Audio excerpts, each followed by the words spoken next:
겨울 새벽 3시, 저는 남산 터널을 빠져나와 한남대교로 향하고 있었습니다. 택시 미터기가 똑딱거리는 소리만이 차 안을 채우고 있었죠. 30년 전 간호조무사 일을 그만두고 택시를 잡은 지도 어느새 20년째. 손님도 뜸한 시간, 라디오에선 잔잔한 클래식이 흘러나왔습니다. 갑자기 전조등 불빛에 무언가가 비쳤어요. 길가에 쓰러진 사람이었습니다. 저는 급히 비상등을 켜고 차를 세웠죠. 겨울바람이 제 얼굴을 핥히는 것도 잊고 뛰어갔습니다. 팔수는 넘어 보이는 노인이었어요. 실크 파자마, 차림의 맨발, 얼굴은 창백했고 입술은 파랗게 질려 있었습니다. 저는 본능적으로 목 동맥을 짚었죠. 맥박이 약하지만 뛰고 있었어요. 간호조무사 시절 익힌 습관이 살아났습니다. 어르신 괜찮으세요? 제 말 들리십니까? 노인의 눈꺼풀이 떨리더니 천천히 뜨였습니다. 초점 없는 눈동자가 허공을 헤맸죠. 저는 노인을 조심스럽게 부축해 택시 뒷좌석에 앉혔습니다. 차 안히터를 최대로 올리고 트렁크에 있던 담요를 꺼내 덮어드렸어요. 정말 아무도 믿지 마. 노인이 갑자기 제 손목을 움켜쥐었습니다. 뼈만 남은 손이었지만 힘은 놀라울 정도로 강했죠. 37. 라디오. 꼭 기억해. 저는 당황했습니다. 선망 증상일까요? 아니면 정말 무언가를 전하려는 걸까요? 노인의 파자마 주머니에서 명함이 떨어졌습니다. 한도윤. 그 이름을 모르는 사람이 있을까요? 대기업 창업주 재계의 거물이었죠. 회장님 댁이 어디신지 아세요? 한도윤 회장이 고개를 끄덕였습니다. 더듬거리며 주소를 말했죠. 성북동 저택이었습니다. 저는 조심스럽게 차를 몰았어요. 뒷좌석의 한도윤 회장은 계속 중얼거렸습니다. 93.7 라디오 37 새벽 4시 저택에 도착했습니다. 대문 앞 초인종을 누르자 곧 불이 켜졌죠. 50대 중반의 남자가 나왔습니다. 장남 한지훈이었어요. 아버지를 어디서 발견하셨다고요? 차가운 목소리였습니다. 걱정보다는 짜증이 묻어났죠. 저는 상황을 설명했지만 한지훈은 듣는 둥 마는 둥했습니다. 또 탈출하셨군. 정말 골칫거리야. 탈출이라니요? 저는 놀라서 한지훈을 쳐다봤습니다.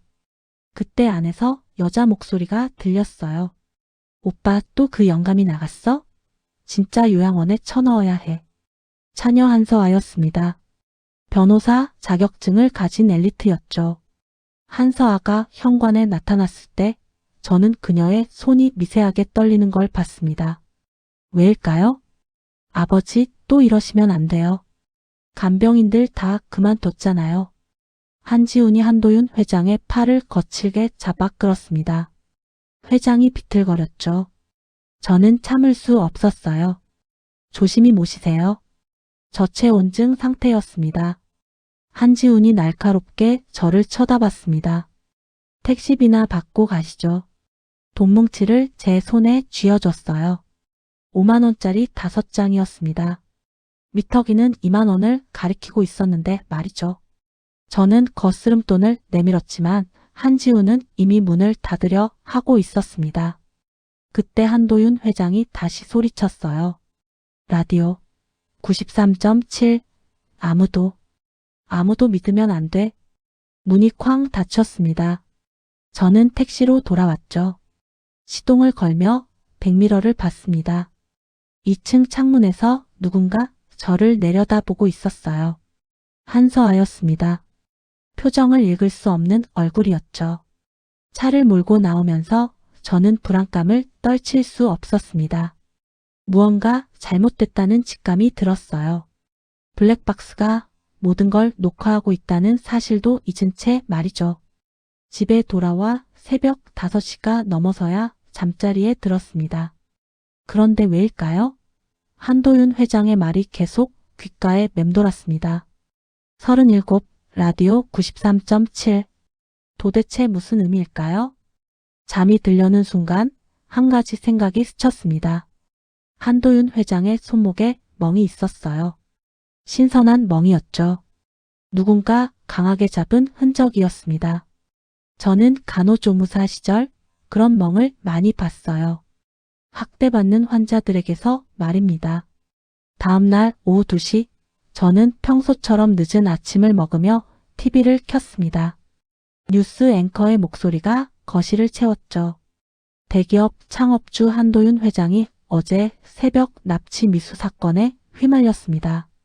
경찰은 택시기사 윤혜숙 씨를 유괴 가담 혐의로 수배했습니다.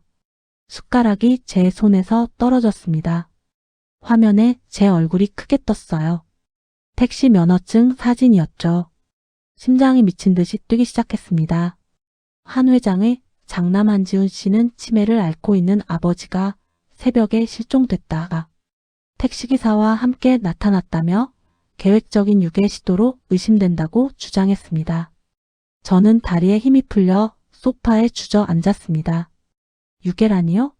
제가 길에서 쓰러진 회장을 구해드렸는데 말이죠. 화면에선 한지훈이 인터뷰하고 있었어요. 아버지는 심한 치매로 판단력이 없으십니다. 그런 아버지를 새벽에 데리고 다닌 건 명백한 범죄 행위입니다. 택시기사가 금전을 노렸을 가능성도 배제할 수 없습니다. 거짓말이었습니다. 한도윤 회장은 비록 혼란스러워했지만 주소도 기억했고 무언가를 간절히 전하려 했었죠. 저는 떨리는 손으로 휴대폰을 들었습니다. 경찰에 전화해 해명해야 했어요. 그때 초인종이 울렸습니다. 모니터를 보니 정장 차림의 남자 둘이 서 있었죠. 형사들이었을까요? 저는 숨을 죽였습니다. 초인종이 또 울렸어요. 그들이 무언가를 속삭이더니 발걸음을 돌렸습니다. 하지만 완전히 떠난 건 아니었어요. 아파트 입구 쪽에서 담배를 피우며 서성거렸죠. 저는 조심스럽게 베란다로 나가 아래를 내려다봤습니다. 제 택시가 주차된 곳 근처에도 낯선 남자가 있었어요. 감시당하고 있다는 걸 직감했죠. 오후 4시 아들한테서 전화가 왔습니다. 엄마 뉴스 봤어요. 무슨 일이에요? 오해야. 엄마가 그런 사람이니? 알아요. 그런데 왜 경찰에 안 가요? 저도 가고 싶었습니다. 하지만 뭔가 불안했어요. 한지훈 같은 재벌이 작정하고 저를 함정에 빠뜨리려 한다면 제가 무엇을 할 수 있을까요? 증거가 필요했습니다. 며칠 지방에 좀 다녀올게. 걱정하지 마. 엄마. 전화를 끊고 저는 지하 주차장으로 내려갔습니다. 다른 출구를 통해서요. 택시에 다가가니 앞유리가 깨져 있었습니다. 벽돌이 운전석에 떨어져 있었죠. 경고였습니다. 손이 떨렸지만 저는 침착하게 블랙박스를 확인했어요. 메모리 카드를 빼려는 순간 문득 생각이 났습니다. 몇 달 전 정비소에서 블랙박스를 점검받을 때였죠. 정비사가 말했었어요. 누나, 이거 신형이네요. 와이파이로 자동 백업되는 모델이에요. 충전 거치대에 숨겨진 메모리가 있어서 본체 것이 손상되어도 복구 가능해요. 저는 조심스럽게 충전 거치대를 뜯었습니다. 정말 작은 메모리 카드가 있었죠. 예비 카드를 주머니에 넣고 본체 카드는 그대로 뒀습니다. 누군가 가져가게 두려고요. 저녁 7시 저는 택시를 몰고 아파트를 빠져나왔습니다. 감시자들이 따라오는 게 백미러에 보였죠. 하지만 저는 서울 밤거리를 손바닥처럼 알고 있었습니다. 20년 택시 경력이 헛것이 아니었어요. 종로 뒷골목으로 들어가 갑자기 유턴했습니다. 그들이 당황하는 사이 저는 다른 골목으로 빠졌죠. 북악 스카이웨이를 타고 정릉으로 넘어갔습니다. 그리고는 오래전 알던 정비소로 향했어요. 혜숙 누나 뉴스 봤어요. 말도 안 되는 소리죠? 정비소 사장 박 과장은 제 편이었습니다. 10년 넘게 제 택시를 봐준 사람이었죠. 저는 메모리 카드를 건넸어요. 이거 좀 봐줄래요? 어제 새벽 영상이 있을 거예요. 박 과장이 노트북으로 영상을 재생했습니다. 한도윤 회장을 발견하고 태운 장면, 그리고 저택에서의 대화가 고스란히 담겨 있었죠. 특히 음성이 선명했어요. 또 그 영감이 나갔어? 진짜 요양원에 쳐넣어야 해. 한서아의 목소리였습니다. 그리고 한지훈이 회장을 거칠게 잡아끄는 장면도 있었죠. 누나, 이거 완전 학대 아니에요? 박 과장의 말이 맞았습니다. 하지만 더 중요한 건 한도윤 회장의 말이었어요. 영상을 다시 돌려봤습니다. 37.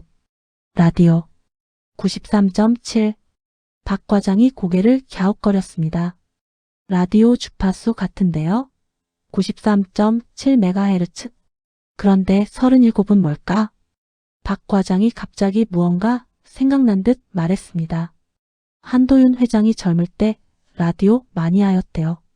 제 아버지가 말씀하셨어요. 단파 라디오 수집가였다고.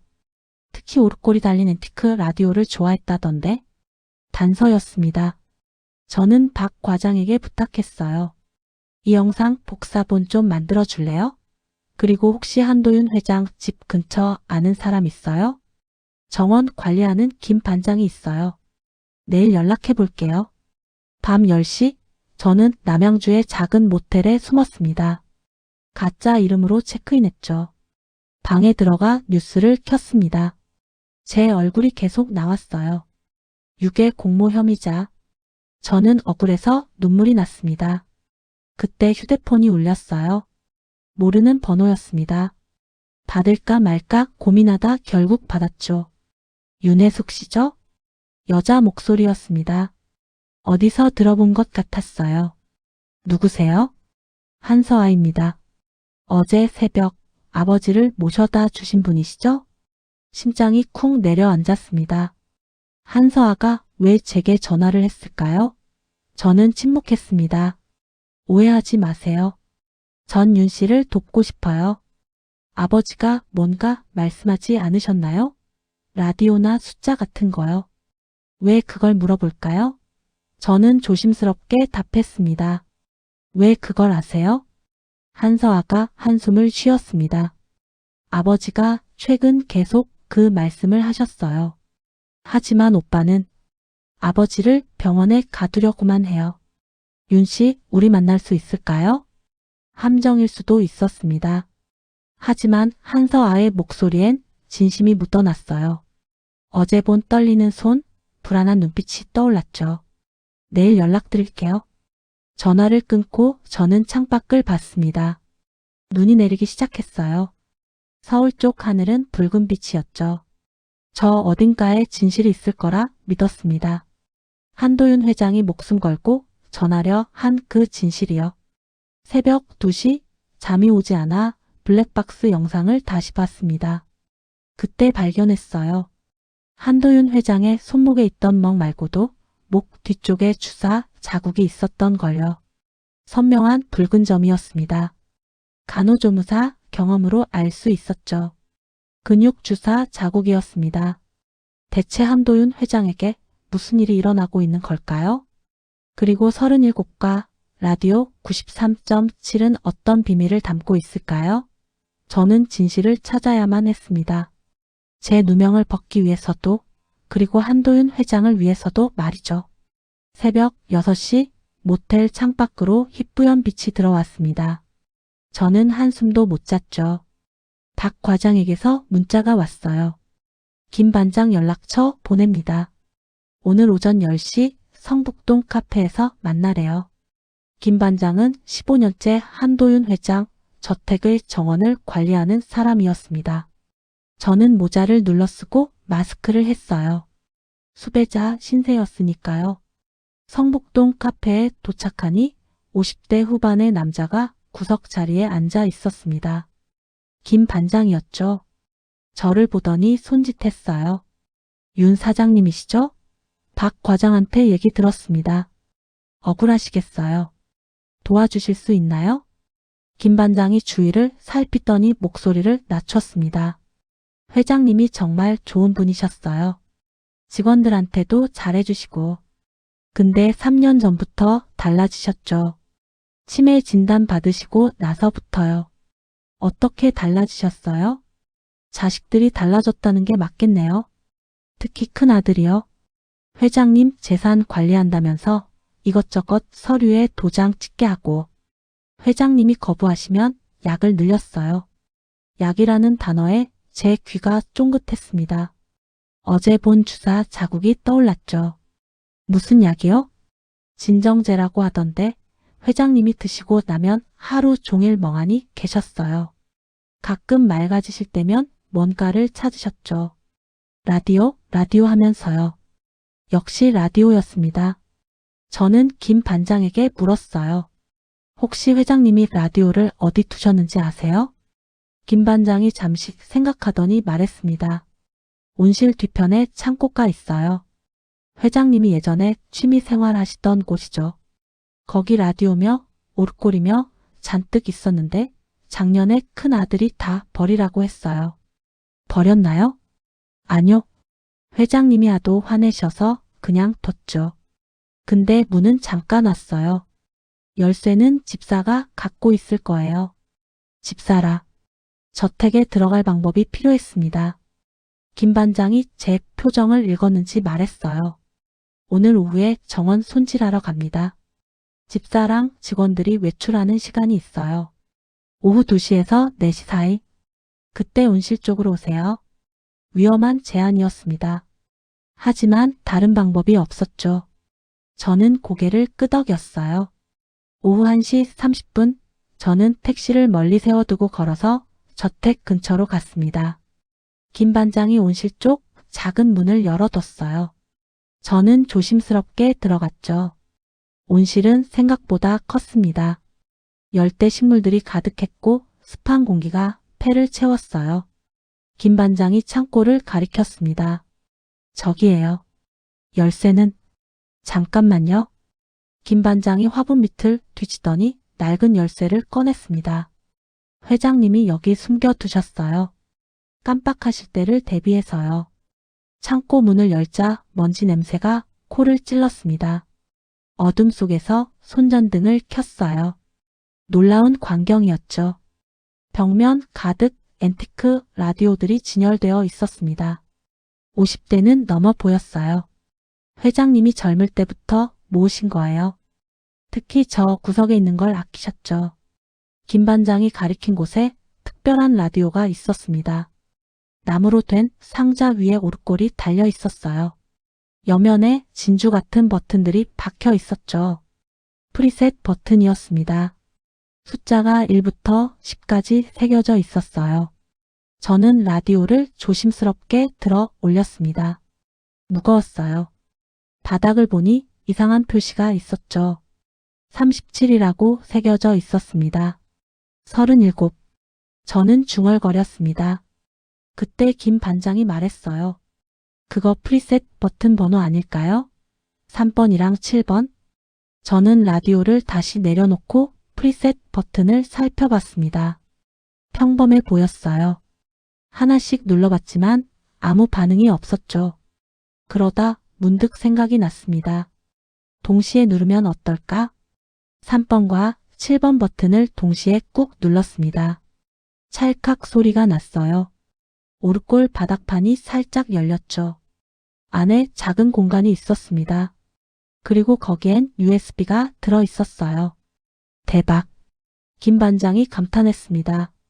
저는 떨리는 손으로 USB를 꺼냈어요. 검은색 USB였고 아무 표시도 없었죠.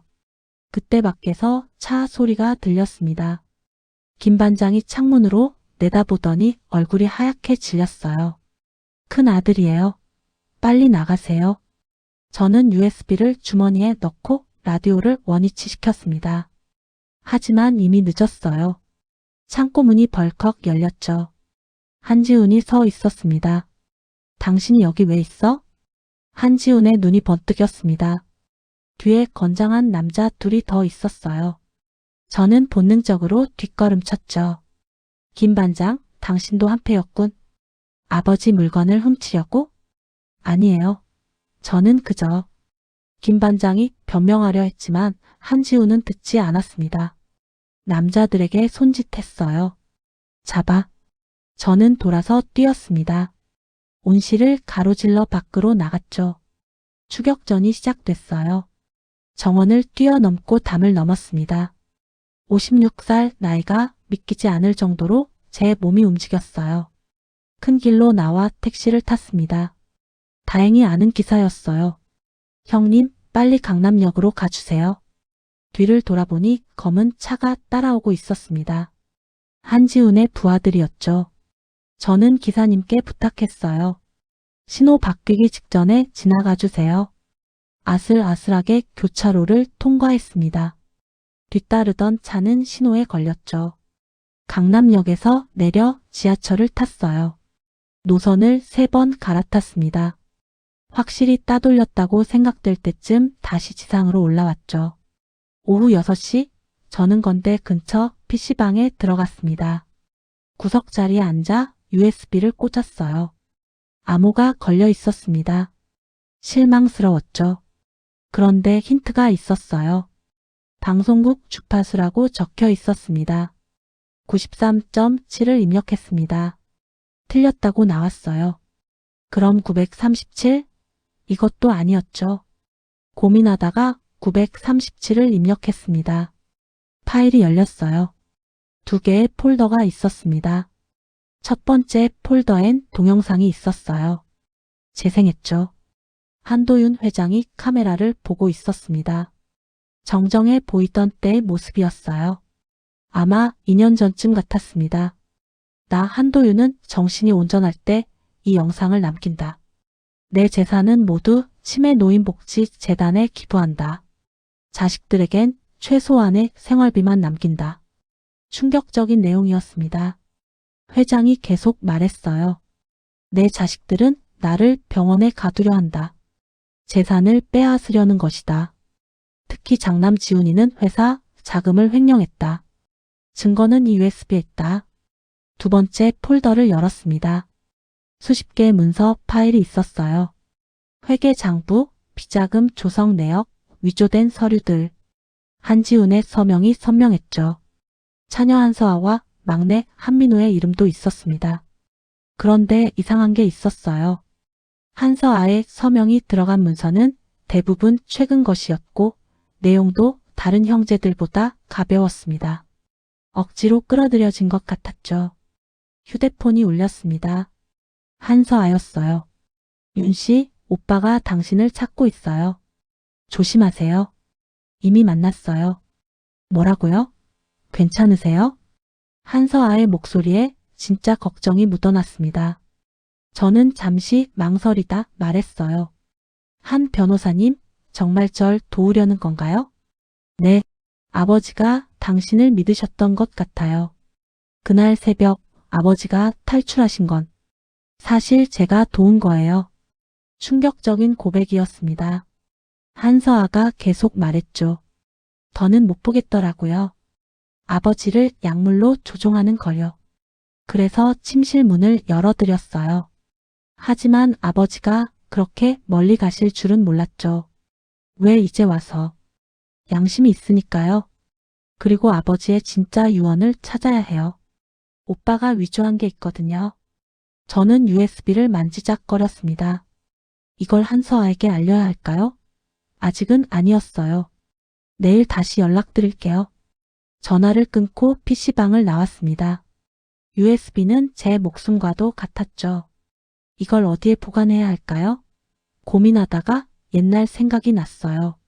간호조무사 시절 일했던 병원 락커. 아직도 제 이름으로 된 게 있을 겁니다.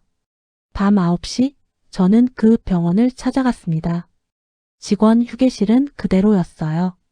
다행히 야간 근무자들은 바빴죠. 락커룸에 들어가 제 옛 락커를 찾았습니다. 번호 자물쇠는 녹슬었지만 열렸어요. 생일이었거든요. USB를 락커 깊숙이 넣고 자물쇠를 다시 잠갔습니다. 번호를 바꿨어요. 937로요. 한도윤 회장이 그토록 외치던 그 숫자로 말이죠. 밖으로 나오니 눈이 더 거세게 내리고 있었습니다.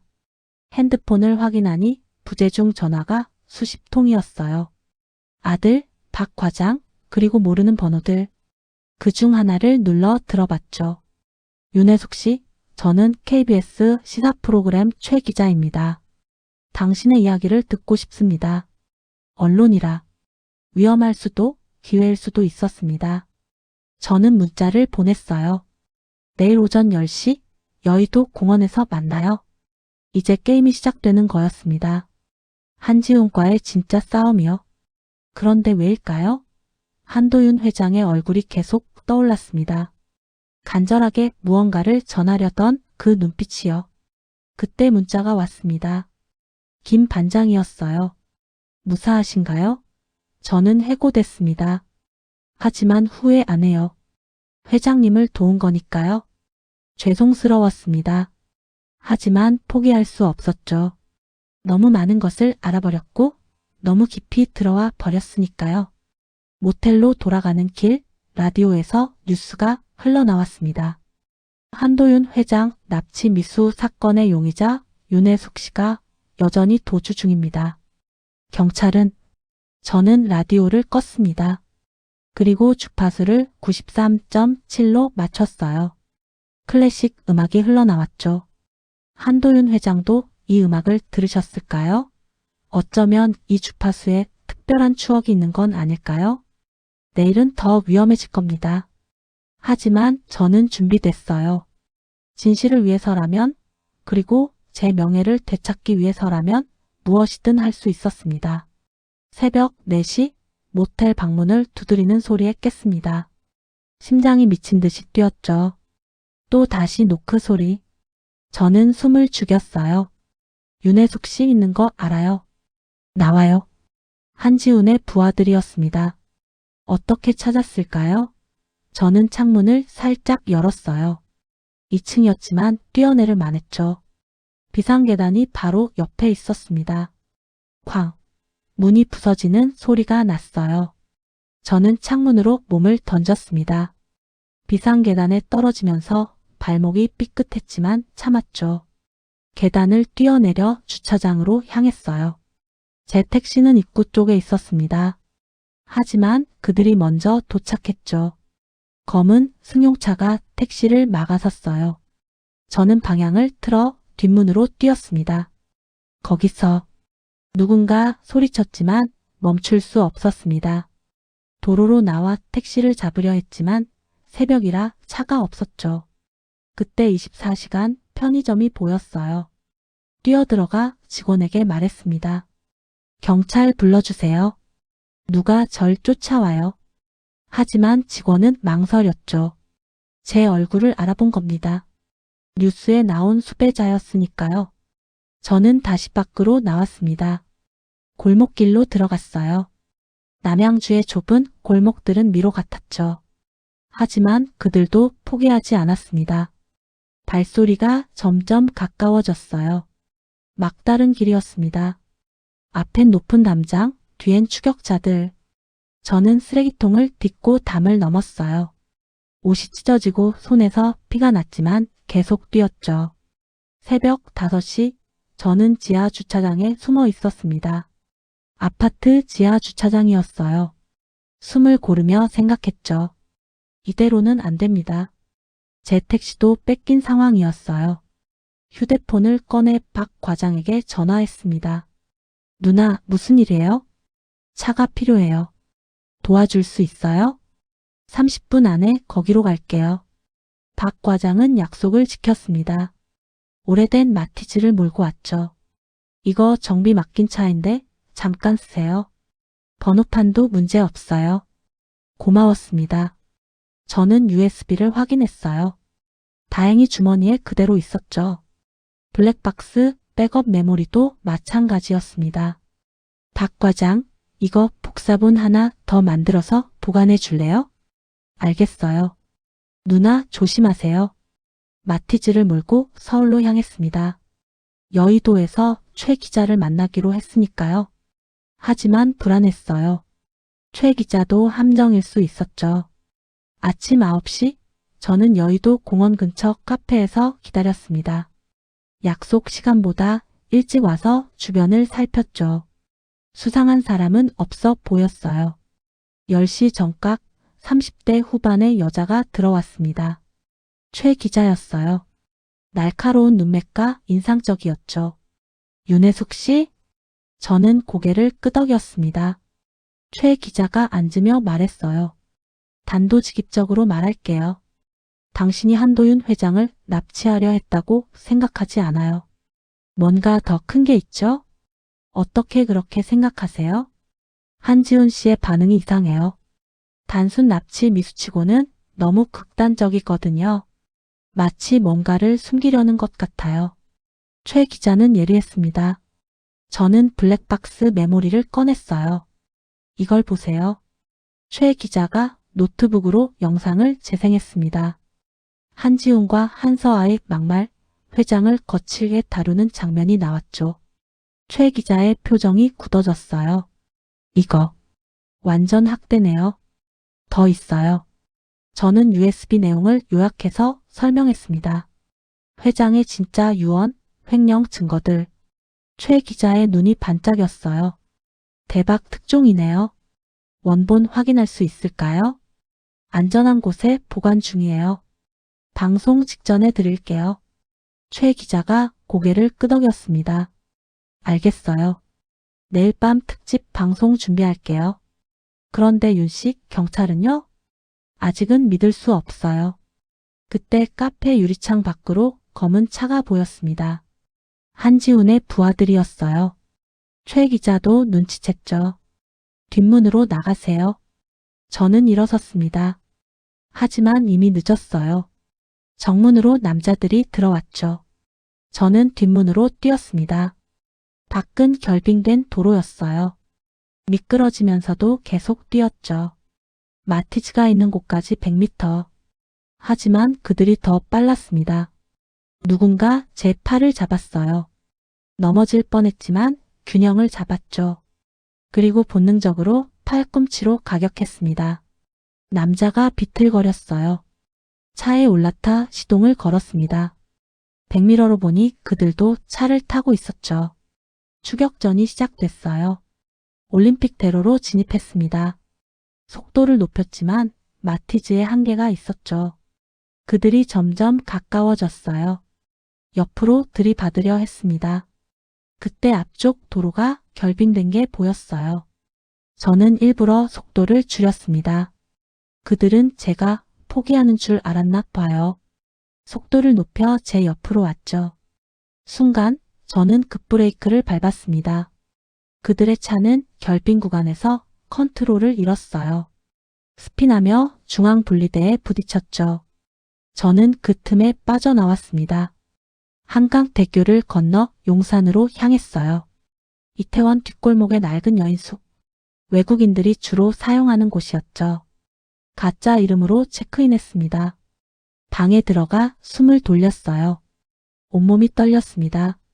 휴대폰을 확인하니 최 기자에게서 문자가 왔더군요. 무사하신가요?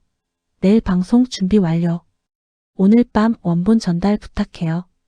그리고 한서아에게서도 연락이 왔었습니다. 아버지가 위독해요. 오빠가 약을 과다 투여한 것 같아요. 가슴이 철렁했습니다. 한도윤 회장이 위험했어요. 하지만 제가 할 수 있는 건 없었죠. 수배자 신세였으니까요.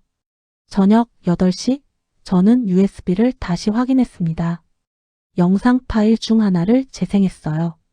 한도윤 회장의 또 다른 메시지였죠. 혹시 이걸 보는 사람이 있다면 부탁합니다. 내 자식들이 잘못된 길로 가고 있어요. 막아주세요. 특히 서아는 아직 늦지 않았어요. 회장은 한서아를 걱정하고 있었습니다. 그래서였을까요? 한서아가 저를 돕는 이유가 밤 10시 저는 여인숙을 나섰습니다. USB와 블랙박스 원본을 최 기자에게 전달해야 했으니까요. 약속 장소는 남산타워 주차장이었죠. 마티즈를 몰고 남산으로 올라갔습니다. 도로는 여전히 미끄러웠어요. 조심스럽게 운전했죠. 주차장에 도착하니 최 기자가 기다리고 있었습니다. 이게 전부예요. 저는 USB와 메모리 카드를 건넸습니다. 복사본이지만 최 기자는 몰랐죠. 원본은 여전히 병원 락커에 있었으니까요. 고마워요. 내일 방송 꼭 보세요. 진실이 밝혀질 거예요. 최 기자가 떠나고 저는 잠시 남산의 야경을 봤습니다. 서울이 발 아래 펼쳐져 있었죠. 어딘가에 한도윤 회장이 있을 겁니다. 그리고 진실을 기다리고 있겠죠. 내일이면 모든 게 끝날까요? 아니면 새로운 시작일까요? 저는 알 수 없었습니다. 하지만 한 가지는 확실했어요. 더는 도망치지 않을 거라는 것. 진실을 위해 끝까지 싸울 거라는 것 말이죠. 다음 날 오전 9시 여인 숙방에서 최 기자의 전화를 받았습니다. 윤 씨 큰일이에요. 방송 금지 가처분 신청이 들어왔어요. 예상했던 일이었지만 막상 닥치니 막막했죠. 한지훈이 움직인 겁니다. 그럼 방송이 취소되나요? 아직은 몰라요. 오늘 오후 결정 날 거예요. 그런데 더 중요한 게 있어요. 경찰 쪽에 아는 형사가 있는데 만나보시겠어요? 경찰이라 여전히 믿기 어려웠습니다. 하지만 선택의 여지가 없었죠. 어디서 만나죠? 노원구 수락산 등산로 있고요. 오후 2시예요. 이상한 장소였지만 이해는 됐습니다. 한적한 곳이어야 안전하니까요. 오후 1시 저는 마티즈를 몰고 수락산으로 향했습니다. 평일 오후라 등산객이 거의 없었죠. 약속 장소에 도착하니 최 기자와 젊은 남자가 있었어요. 김재우 형사예요. 광역수사대 소속이에요. 김 형사는 30대 초반으로 보였습니다. 진지한 표정이었죠. 윤혜숙 씨, 솔직히 말씀드릴게요. 윤 씨가 범인이 아니라는 걸 알아요. 블랙박스 영상 봤거든요. 어떻게요? 최 기자가 보여줬어요. 그리고 제가 따로 조사도 했죠. 한도윤 회장 저택 주변 CCTV도 확인했고요. 김 형사가 태블릿을 꺼내 보여줬습니다. CCTV 화면이었어요. 제가 회장을 부축해 들어가는 장면이 찍혀 있었죠. 이걸 보면 납치가 아니라 구조예요. 회장님이 혼자 걸어 나오는 것도 찍혔고요. 희망이 보였습니다. 하지만 의문도 들었죠. 그럼 왜 경찰은 절 수배했나요? 한지훈 씨의 압력이 컸어요. 그리고 위에서도. 어쨌든 전 진실을 밝히고 싶어요. 김 형사가 진지하게 말했습니다. 블랙박스 음성 파형 분석을 해봤어요. 학대 정황이 명확해요. 시간대도 맞고 위치 정보도 일치하고요.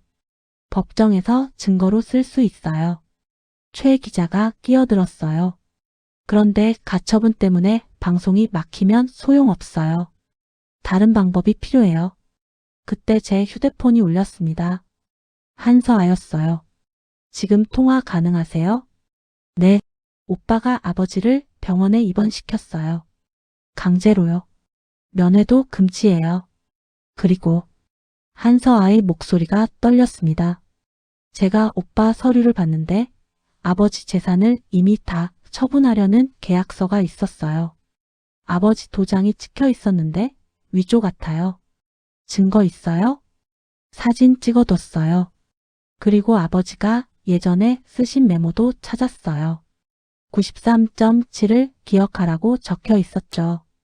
역시 그 숫자였습니다. 저는 한서아에게 말했어요. 지금 김 형사님이랑 같이 있어요. 한 변호사님도 오실래요? 30분 후에 도착할게요. 전화를 끊고 김 형사와 최 기자에게 상황을 설명했습니다. 두 사람 모두 놀란 표정이었죠. 30분 후 한서아가 도착했습니다. 수척해 보였어요. 며칠 잠을 못 잔 것 같았죠. 이게 증거예요. 한서아가 서류 사진을 보여줬습니다.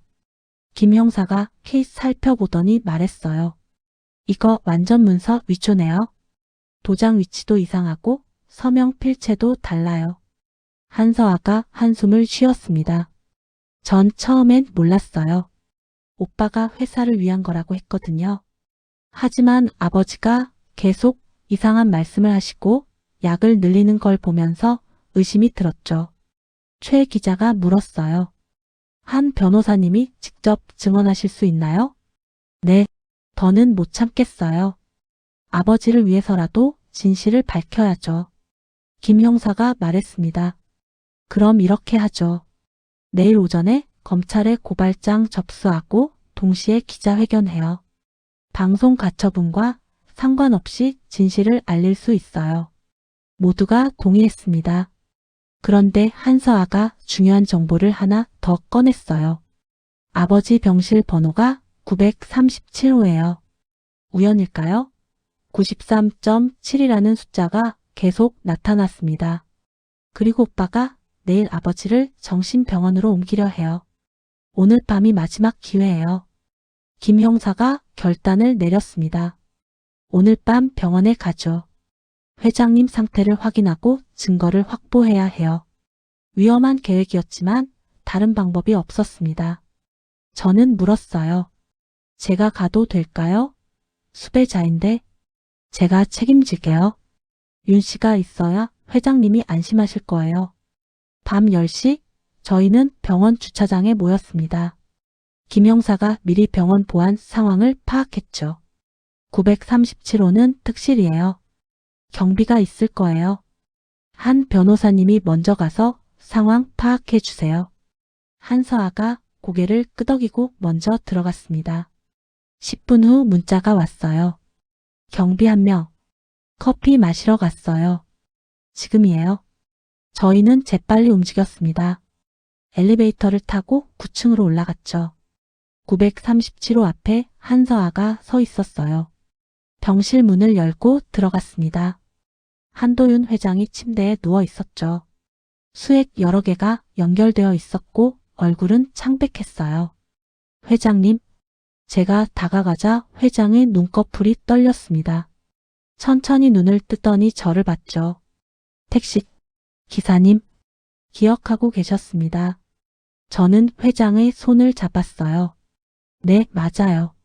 괜찮으세요? 라디오 찾았나요? 93.7. 네, 찾았어요. USB도 찾았고요. 회장의 눈에서 눈물이 흘렀습니다. 서아야. 한서아가 다가왔어요. 아버지, 저예요. 미안하다. 내가 이렇게 될 줄은. 그때 밖에서 발소리가 들렸습니다. 김 형사가 손짓했죠. 숨어야 했어요. 문이 열리고 한지훈이 들어왔습니다. 뒤에 의사로 보이는 사람이 있었죠. 아버지, 내일 좋은 병원으로 모실게요. 거기서 편히 쉬세요. 한도윤 회장이 힘겹게 말했어요. 안 가. 집에 갈 거야. 아버지는 판단력이 없으세요. 제가 결정할게요. 한지훈이 의사에게 눈짓했습니다. 의사가 주사기를 꺼냈죠. 그 순간 김 형사가 나섰어요. 거기 멈추세요. 경찰입니다. 한지훈이 놀라 돌아봤습니다. 저와 최 기자, 한서아까지 나타나자 얼굴이 하얗게 질렸죠. 너희가 여기 왜? 오빠 그만해요. 이제 끝이에요. 한서아가 단호하게 말했습니다. 한지훈이 동생을 노려봤어요. 내가 배신한 거야? 배신이 아니에요. 아버지를 지키는 거죠. 김 형사가 한지훈에게 다가갔습니다. 한지훈 씨, 임의동행 요청합니다. 거부하시면 영장 청구할 거예요.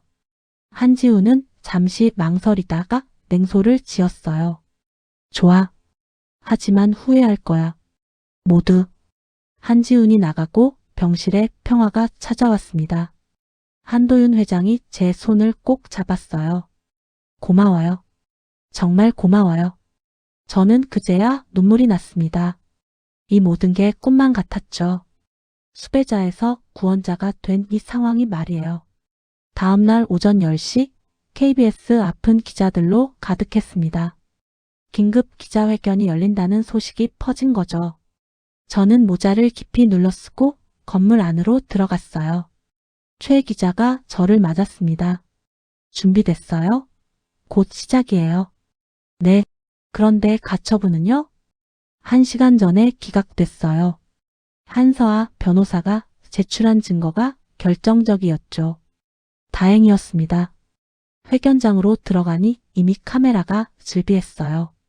김 형사와 한서아가 먼저 와 있었죠. 정오정각 기자회견이 시작됐습니다. 최 기자가 먼저 말했어요. 오늘 저희는 한도윤 회장 사건의 진실을 공개하려 합니다. 이 사건은 단순한 실종이 아닌 조직적인 노인학대와 재산 탈취 사건입니다. 화면에 블랙박스 영상이 떴습니다. 한지훈의 막말과 거친 행동이 그대로 나왔죠. 기자들이 술렁거렸어요. 김 형사가 마이크를 잡았습니다. 포렌식 분석 결과 이 영상은 조작되지 않은 원본입니다.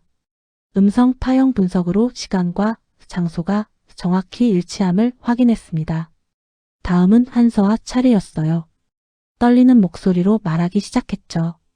저는 한도윤 회장의 딸입니다. 그동안 아버지께 일어난 일들을 알면서도 침묵했던 것 죄송합니다. 한서아가 서류를 들어 보였습니다. 이건 오빠가 위조한 아버지 서명입니다. 아버지는 이런 서류에 도장을 찍은 적이 없으세요? 그때 회견장 문이 벌컥 열렸습니다. 한지훈의 변호인들이 들어왔죠. 이 회견은 불법입니다. 당장 중단하세요. 하지만 최 기자는 동요하지 않았어요. 계속하겠습니다. 이제 결정적 증거를 공개하죠. 화면에 한도윤 회장의 영상 유언이 떴습니다. 회장이 정정했을 때 직접 촬영한 거였죠. 나 한도윤은 모든 재산을 치매 노인복지재단에 기부한다. 내 자식들은 나를 이용하려 했다. 회견장이 발칵 뒤집혔습니다. 한지훈 측 변호인이 소리쳤어요. 그건 치매 상태에서 찍은 거예요. 법적 효력이 없습니다. 김 형사가 다시 나섰습니다. 아닙니다. 영상 속 날짜에 회장님은 병원 검사를 받았고 당시 인지 능력이 정상이었다는 의료 기록이 있습니다. 최 기자가 마지막 폭탄을 터뜨렸어요. 그리고 이건 한지훈 씨의 횡령 증거입니다. 화면에 복잡한 회계 장부가 나타났습니다. 비자금 조성, 해외 계좌, 송금 내역이 빼곡했죠. 이 모든 자료는 한도윤 회장이 직접 모으신 겁니다. 그리고 특별한 방법으로 숨겨두셨죠. 기자 한 명이 물었어요. 어떤 방법이었나요? 최 기자가 저를 봤습니다. 제가 대답할 차례였어요. 회장님은 라디오 주파수 93.7을 힌트로 남기셨어요.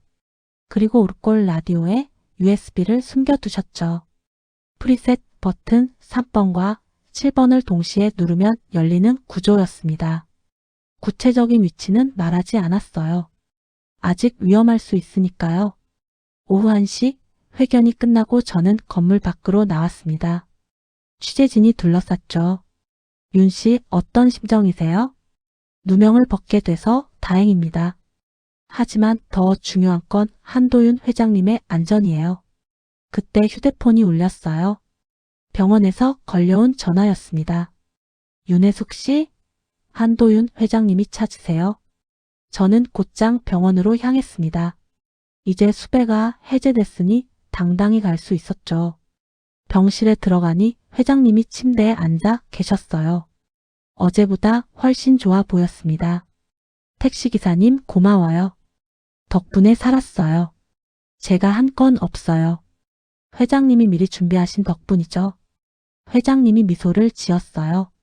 그래도 당신이 아니었다면 못했을 거예요. 그 새벽에 날 구해주지 않았다면. 한서아가 들어왔습니다. 눈이 퉁퉁 부어 있었죠. 아버지 죄송해요. 더 일찍 용기를 냈어야 했는데. 괜찮아. 늦지 않았어. 내가 돌아와서 다행이야. 오후 3시 속보가 떴습니다. 검찰 한지훈 씨 긴급 체포. 횡령 및 노인학대 혐의. 드디어였습니다. 한지훈이 체포됐어요. 곧 한민우도 공항에서 체포됐다는 소식이 들렸죠. 저녁 무렵 저는 집으로 돌아왔습니다. 아들이 기다리고 있었어요. 엄마, 뉴스 봤어요. 정말 대단해요. 아들을 안으며 울었습니다. 일주일간의 도피 생활이 끝난 거예요.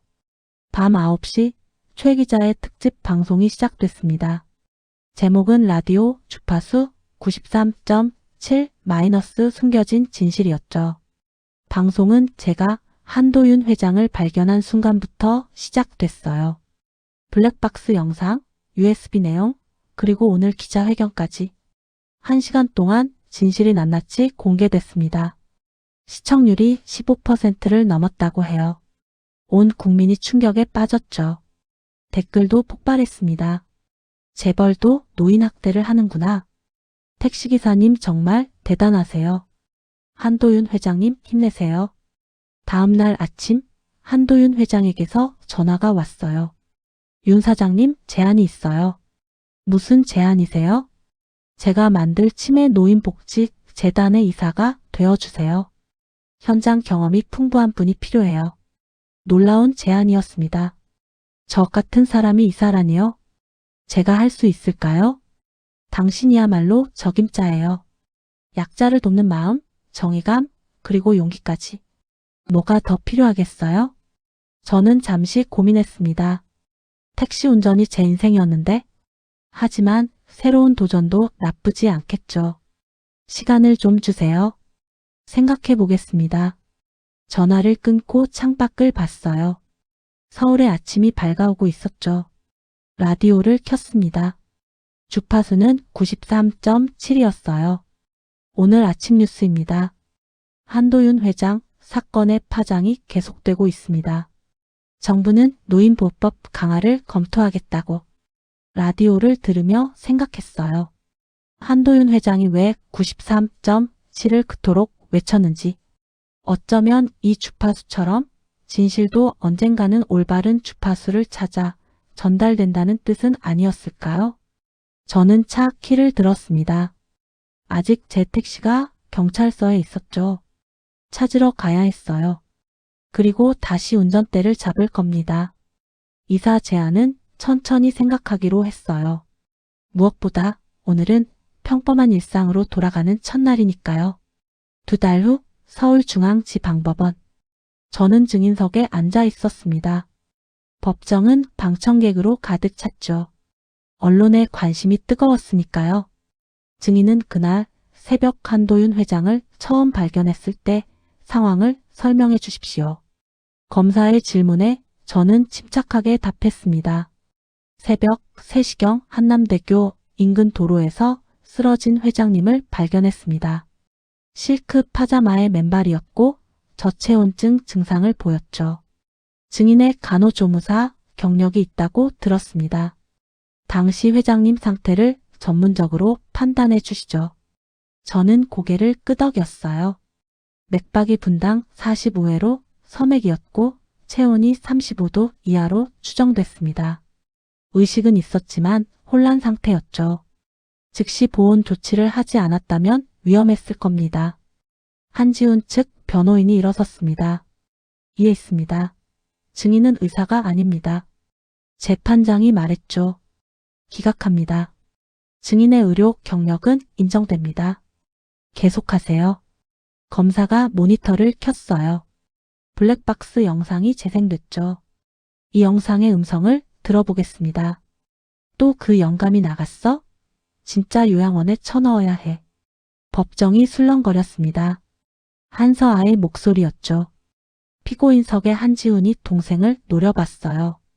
김 형사가 증인석에 섰습니다. 손에 두꺼운 서류철을 들고 있었죠. 포렌식 분석 결과를 말씀드리겠습니다. 블랙박스 음성 파형, GPS 데이터, 온도 센서 기록이 모두 일치합니다. 2025년 1월 15일 새벽 4시 12분 성북동 한도윤 회장 자택이 맞습니다. 한지훈 측 변호인이 다시 일어섰어요. 그래도 납치는 아니지 않습니까?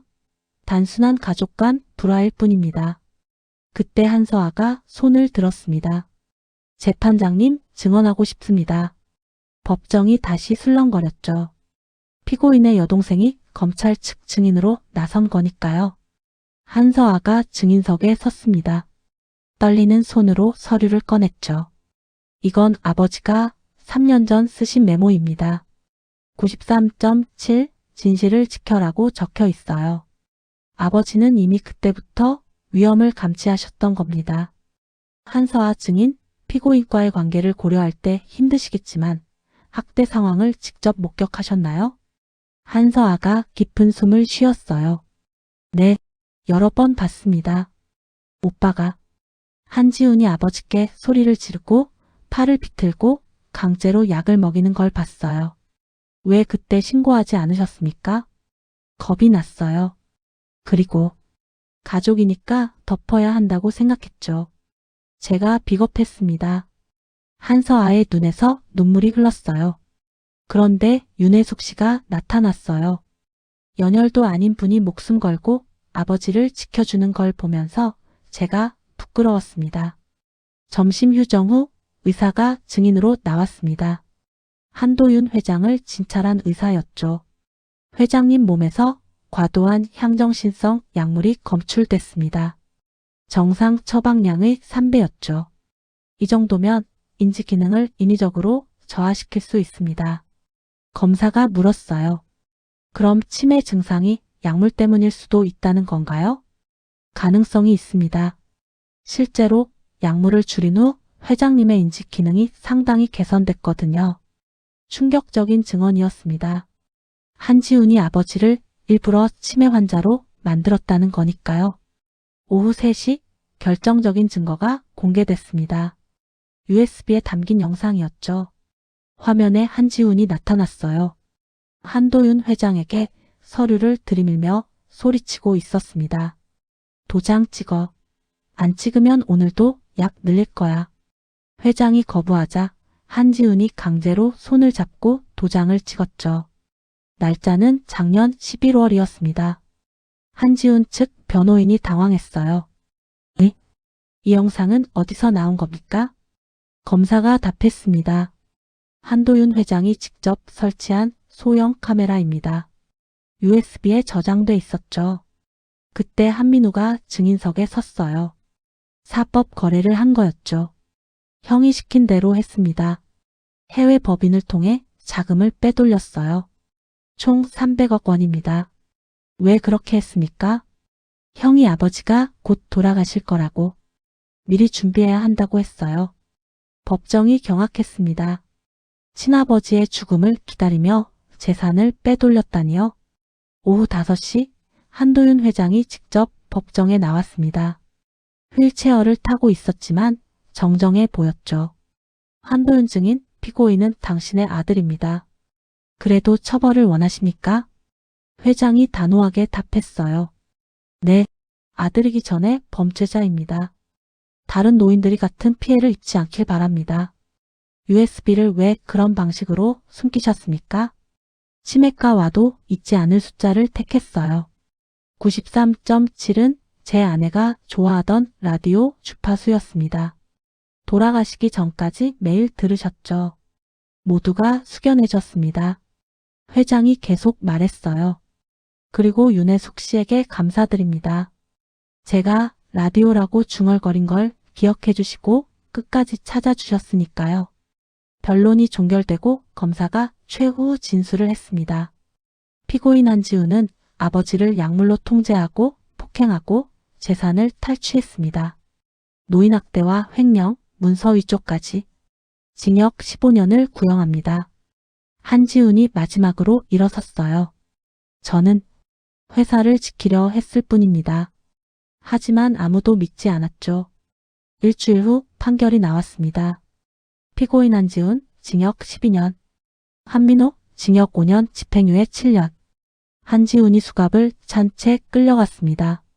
한서아는 증언에 대한 답례로 불기소 처분을 받았죠. 재판이 끝나고 법원을 나서는데 한도윤 회장이 저를 불렀어요. 윤 사장님? 네, 회장님. 이제 정말 제 제안을 받아주시겠어요? 재단 이사 자리요. 저는 미소를 지었습니다. 네, 이제 준비됐어요. 밖에는 봄비가 내리고 있었습니다. 긴 겨울이 끝나고 새로운 계절이 시작되는 거였죠. 차를 타고 가면서 라디오를 켰어요. 93.7이었습니다. 뉴스가 나오고 있었죠. 오늘 한지훈 전 부회장의 실형이 확정되면서 노인보호법 개정안이 국회를 통과했습니다. 신호등에 멈춰 섰을 때 옆 차선에 택시가 섰어요. 동료 기사님이었죠. 손을 흔들며 반가워했습니다.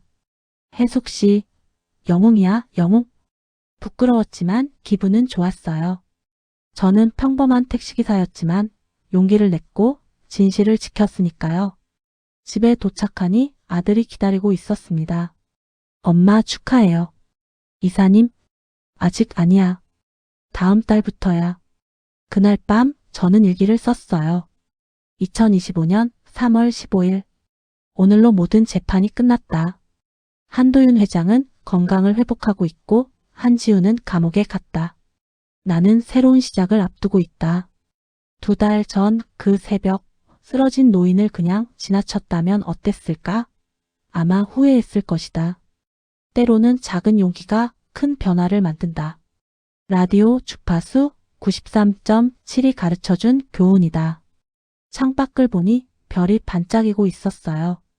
내일은 또 어떤 일이 생길까요? 하지만 이제 두렵지 않았습니다. 진실의 힘을 알게 됐으니까요. 그리고 무엇보다 제가 옳은 일을 했다는 확신이 있으니까요. 1년 후 2026년 봄, 저는 치매노인복지재단 사무실에서 서류를 검토하고 있었습니다. 이사가 된 지 벌써 10달이 지났죠. 윤 이사님, 한도윤 이사장님이 찾으세요. 비서의 말에 저는 이사장실로 향했습니다. 한도윤 회장은 이제 완전히 건강을 회복하셨어요. 약물을 끊은 후 치매 증상도 거의 사라졌죠. 윤 이사 앉아요. 차 한잔 하면서 얘기해요. 회장님이 직접 차를 따라주셨습니다. 작년엔 상상도 못했던 일이었죠. 오늘이 무슨 날인지 아세요? 글쎄요. 우리가 처음 만난 지 정확히 1년이에요. 2025년 1월 15일 새벽이었죠. 맞았습니다. 그 운명적인 새벽이 벌써 1년 전이었어요. 그래서 준비한 게 있어요. 회장님이 상자를 하나 꺼내셨습니다. 열어보니 작은 라디오였어요. 바로 그 오르골 라디오의 미니어처였죠. 실제로 작동해요. 주파수도 93.7로 고정해뒀죠. 감동적이었습니다. 저는 라디오를 켜봤어요. 정말 음악이 흘러나왔죠. 고맙습니다, 회장님. 제가 더 고맙죠. 그런데 오늘 손님이 오기로 했어요. 문이 열리고 한서아가 들어왔습니다. 많이 밝아진 얼굴이었어요. 지금은 재단의 법률 고문을 맡고 있었죠. 윤 이사님, 오랜만이에요. 어서 와요, 한 변호사. 우리는 함께 앉아 차를 마셨습니다. 한서아가 말했어요. 오빠 면회 다녀왔어요. 분위기가 조금 무거워졌죠. 한지우는 여전히 복역 중이었습니다. 많이 변했대요. 반성도 하고 아버지께 편지도 쓴다고. 한도윤 회장이 고개를 끄덕였습니다. 편지 받았어요. 아직 용서할 순 없지만 언젠가는. 그래도 아들이니까. 오후에 저는 재단 부속 요양원을 방문했습니다. 우리 재단이 운영하는 첫 번째 시설이었죠. 이름은 93.7 하우스였어요. 이사님, 오늘 새로 입소하신 어르신이 계세요. 간호사가 안내한 곳에는 팔순 할머니가 계셨습니다. 가족이 없는 독거노인이었죠. 할머니, 제가 자주 찾아뵐게요. 할머니가 제 손을 잡았어요. 고마워요. 근데 당신 텔레비전에 나온 그 택시기사 아니에요? 네, 맞아요. 대단해요. 용기 있는 사람이야. 저는 할머니 곁에 앉아 이야기를 들어드렸습니다. 외로운 노인들에겐 누군가 들어주는 것만으로도 큰 위로가 되니까요. 저녁 무렵 저는 오랜만에 택시를 몰았습니다. 주말엔 가끔 대리운전을 했어요. 택시기사의 감각을 잃지 않기 위해서였죠. 강남대로를 달리다가 신호에 멈췄습니다. 그때 라디오에서 뉴스가 나왔어요. 한도윤 회장이 설립한 치매노인복지재단이 올해 사회공헌 대상을 받았습니다. 특히 전직 택시기사 출신 윤혜숙 이사의 현장 중심 운영이 호평받고 있습니다. 뿌듯했습니다. 하지만 저는 여전히 평범한 사람이었어요. 다만 용기를 낸 평범한 사람이었죠. 밤 9시 집에 돌아오니 아들이 기다리고 있었어요. 엄마, 오늘 뉴스 봤어요. 정말 자랑스러워요. 별거 아니야. 별거 아니라니요? 엄마가 한 일로 얼마나 많은 노인들이 도움받고 있는데요. 아들 말이 맞았습니다. 재단은 벌써 3개의 요양원을 운영하고 있었고 무료 법률 상담소도 열었죠. 노인학대 신고 전화도 운영했어요. 다음 날 오전 저는 김 형사를 만났습니다. 이제는 경감이 된 김 경감이었죠. 윤 이사님 잘 지내셨어요? 덕분에요. 김 경감님도 승진 축하해요. 다 윤 이사님 사건 덕분이죠. 그 사건으로 노인학대 전담팀이 생겼어요. 우리는 커피를 마시며 지난 일을 회상했습니다. 그 위험했던 추격전, 긴박했던 법정 공방. 이제는 추억이 됐죠. 가끔 생각해요. 만약 그날 윤 이사님이 그냥 지나쳤다면 어떻게 됐을까? 저도 그런 생각해요. 하지만 지나칠 수 없었어요. 쓰러진 사람을 보고 어떻게 그냥 가겠어요. 오후에는 박 과장을 만났습니다. 이제는 정비소를 확장해서 사장이 됐죠. 누나, 그 마티즈 기억나요? 도망칠 때 탔던 거. 어떻게 잊겠어요. 생명의 은인이었죠. 그 차 아직도 있어요. 기념으로 보관 중이에요. 웃음이 났습니다. 낡은 마티즈가 역사적인 자동차가 된 거였죠. 일주일 후 재단 창립 1주년 기념식이 열렸습니다. 수많은 사람들이 모였어요. 정치인, 기업인, 그리고 무엇보다 우리가 도운 노인들과 가족들이 왔죠. 한도윤 회장이 연단에 섰습니다. 1년 전 저는 죽을 뻔했습니다. 아니, 영원히 죽어가고 있었죠. 하지만 한 분의 용기 덕분에 살아났습니다. 회장님이 저를 바라봤어요. 윤혜숙 기사님, 앞으로 나와주세요. 저는 떨리는 마음으로 단상에 올랐습니다. 이분이 없었다면 이 재단도 오늘 이 자리도 없었을 겁니다. 진정한 영웅은 평범한 사람 중에서 나옵니다. 박수가 쏟아졌어요. 저는 마이크를 잡았습니다. 저는 영웅이 아닙니다. 그저 택시기사였고 할 일을 했을 뿐이에요. 진짜 영웅은 진실을 지키려 애쓴 한도윤 회장님이십니다. 그때 객석에서 누군가 일어섰어요. 김 반장이었습니다. 정원사 김 반장이 이제는 재단 시설 관리팀장이 됐죠. 저도 한마디 하고 싶습니다. 윤 이사님이 그날 창고에서 라디오를 찾지 못했다면 우린 여전히 진실을 모르고 있었을 거예요. 더 많은 사람들이 일어나 박수를 쳤습니다. 최 기자도 있었어요. 그 특종으로 언론상을 받은 최 기자가 손을 흔들었죠. 기념식이 끝나고 저는 혼자 옥상에 올라갔습니다. 서울의 야경이 한눈에 들어왔어요. 어디선가 택시들이 달리고 있겠죠. 누군가를 태우고 누군가의 이야기를 싣고서. 휴대폰에서 라디오 앱을 켰습니다. 93.7로 맞췄어요. 잔잔한 음악이 흘러나왔죠. 그때 한도윤 회장이 옥상으로 올라오셨어요. 여기 계셨군요. 네, 바람 좀 쐬려고요. 회장님이 옆에 서서 같이 야경을 봤습니다. 윤이사 고마워요. 진심으로. 저야말로 감사하죠. 새로운 인생을 살게 됐으니까요. 후회 안 해요? 택시 운전이 그리울 텐데. 저는 미소를 지었습니다. 가끔 그립긴 해요. 하지만 지금 일도 좋아요. 더 많은 사람을 도울 수 있으니까요. 달이 밝았습니다. 1년 전 그 겨울 새벽과는 다른 따뜻한 봄밤이었죠. 회장님, 93.7이 정말 부인분이 좋아하던 주파수였나요? 회장님이 고개를 끄덕였어요. 매일 아침 그 채널을 들으며 하루를 시작했죠.